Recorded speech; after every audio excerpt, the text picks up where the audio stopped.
Three things we can learn about loss in life, grief, and ways to work it through. Firstly, hidden or denied grief does not go away. It may sound obvious, but many of us, we do hide our grief or just get on with life because various reasons. Maybe we have to because we've got so many responsibilities. But grief put on hold can sap our energy and even change how we behave. And some of us tried to hide it forever, but it has a way of coming out. We can't contain it.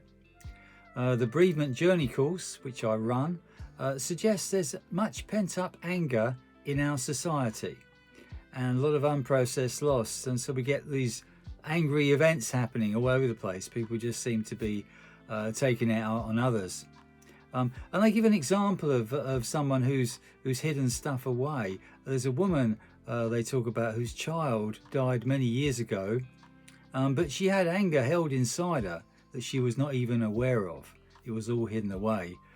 Then one day, many years after the loss of this child, she was on a course when they did some role play, and somebody came into the room who was taking the role of the doctor who was going to tell her about the loss of her son. And she became so angry that it took several people to hold her down.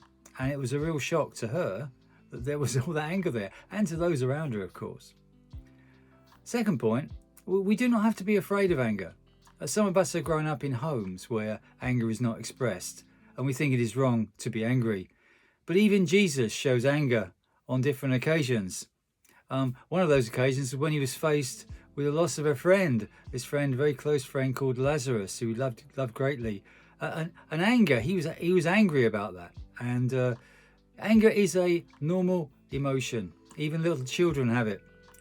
It's a recognition that there's something wrong, there's something unfair happening, or the injustice of it. Anger is not wrong, but uncontrolled anger or rage is, of course.